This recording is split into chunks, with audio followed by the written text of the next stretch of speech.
Good morning, dear student. This is Vijender Sharma from village Barthal, and today we are starting our 12th chapter, which is electricity. So, without wasting our time, let us start now. Think life without electricity. जरा अपने दिमाग में सोचिए, जीवन को बिना बिजली के कैसे चलेगा वो। इन दिस मॉडर्न सोसाइटी, इस आधुनिक जीवन में बिना बिजली के लाइफ कैसे पॉसिबल है, वो कैसे चल सकती है, उसके बारे में जरा सोचिए। Is it possible to survive without electrical energy in the world of technology? क्या ये संभव है टेक्नोलॉजी के इस आधुनिक दौर में बिना इलेक्ट्रिकल एनर्जी के जीवन जी पाना क्या संभव है? Since we are science student, क्योंकि आप एक साइंस स्टूडेंट हो, so it is necessary to understand the basic concept of the word electricity. क्योंकि आप साइंस के स्टूडेंट हो, आपको जो बेसिक कंसेप्ट है, जो ये शब्द दिया गया है इलेक्ट्रिसिटी, उसके जो बेसिक कंसेप्ट हैं उनको समझना जरूरी हो जाता है। तो सबसे पहले हम पढ़ेंगे चार्ज के बारे में। What is charge and it is denoted by Q. Okay dear student, it is a very small particle present in an atom.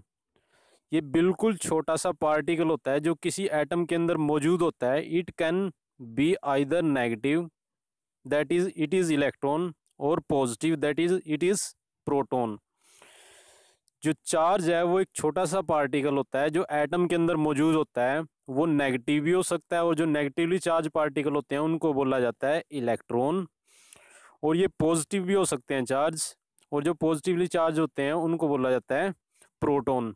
Okay dear student, और इनको मापने के लिए जो इकाई का यूज करते हैं, यूनिट का यूज किया जाता है, coulomb is the SI unit of charge which is represented by C. Charge को नोट करने के लिए आप सी का यूज करोगे, और उसको मापने के लिए जो इकाई का यूज करते हैं स्टैंडर्ड इंटरनेशनल सिस्टम में, उसको बोला जाता है coulomb. Okay dear student,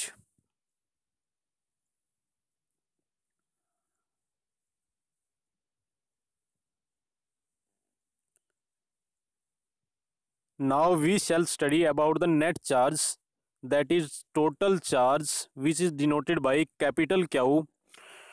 1 coulomb is net charge which is equivalent to the charge contained in nearly electrons 6 into 10 raised to the power 18। जो 1 कूलम चार्ज होता है उसके अंदर लगभग आपको कितने इलेक्ट्रॉन मिलते हैं? छोटे क्वेश्चनों में कई बार आ जाता है। 1 कूलम के अंदर नंबर ऑफ इलेक्ट्रॉन कितने होते हैं? 6 into 10 raised to the power 18। Okay dear student, और ये आती कैसे है वैल्यू? आपको एक फार्मूला याद रखना पड़ता है, Q is equal to N E, which is called quantization of electric charge. Okay dear student, और इसके अंदर जो n लिखा गया है वो नंबर ऑफ इलेक्ट्रॉन को रिप्रेजेंट करेगा, इलेक्ट्रॉन की जो संख्या है उसको रिप्रेजेंट करेगा, और जो E है इसके अंदर वो बेसिक एलिमेंट्री चार्ज है। इलेक्ट्रॉन के ऊपर जो चार्ज है 1.6 into 10 raised to the power minus 19 coulomb. Okay dear student, इस रिलेशन में से आप इस फार्मूले में से जब n की वैल्यू निकालोगे, नंबर ऑफ इलेक्ट्रॉन की वैल्यू निकालोगे, तो n मल्टीप्लाई E मल्टीप्लाई में है, इधर जाएगा डिवाइड में आएगा, तो आपके पास जो n की वैल्यू बचेगी वो कितनी बचेगी? Q upon Q divided by E। Okay dear student, Q divided by E multiply में, उधर जाने के बाद डिवाइड होने के बाद आपके पास जो n की वैल्यू बचेगी वो क्या बचेगी आपके पास? वो बचेगी आपके पास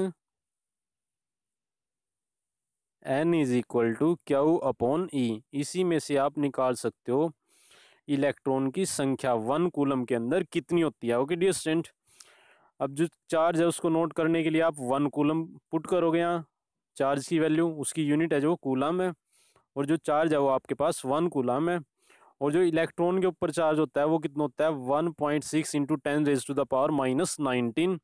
ओके डियर स्टूडेंट, उसके बाद इसको जब आप सिंप्लीफाई करोगे, सिंप्लीफाई करने के बाद इस डेसिमल को हटाओगे, डेसिमल हटाने के बाद नीचे 10 आएगा, उसके बाद ये नेगेटिव पावर है ऊपर जाके पॉजिटिव होने के बाद आपके पास 10⁻⁹ ऊपर आएगा और नीचे आएगा 16/10, और जो 10 था रिवर्स होने के बाद ऊपर जाएगा, और जो आपके पास वैल्यू बचेगी वो कितनी बचेगी, 6 इसको सोल्व करने के बाद 6.2 × 10⁻18। ओके डियर स्टूडेंट, तो अगर आपको कोई पूछे कि 1 कूलम चार्ज किसके इक्वल होता है, तो आप बोलोगे उसको 1 कूलम चार्ज होता है जो उसके अंदर कितने इलेक्ट्रॉन होते हैं, 6 × 10⁻18 इलेक्ट्रॉन। ओके डियर स्टूडेंट, ये आपके पास संख्या आ चुकी है उनकी, नंबर ऑफ इलेक्ट्रॉन 1 कूलम के अंदर कितने होते हैं। ओके डियर स्टूडेंट,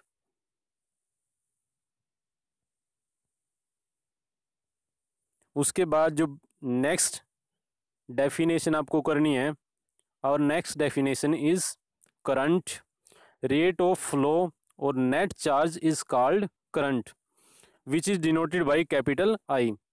जो फ्लो की स्पीड होती है, चार्ज के फ्लो होने की स्पीड टाइम के साथ, उसी को ही बोलते हैं करंट। ओके डियर स्टूडेंट, और इसको नोट करने के लिए कैपिटल आई का यूज करोगे आप, और फार्मूला याद रखना है आपको, करंट का जो फार्मूला होता है charge per unit time. Okay dear student, where T is time.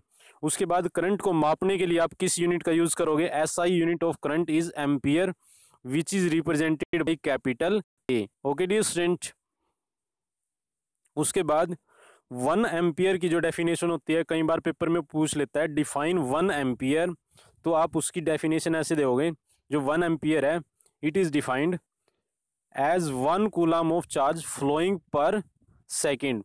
एक कूलम चार्ज अगर किसी कंडक्टर में से 1 सेकंड के लिए फ्लो करता है, तो उस टाइम उस कंडक्टर के अंदर, उस वायर के अंदर जो करंट होता है वो कितना होता है, 1 एम्पियर। Okay dear student,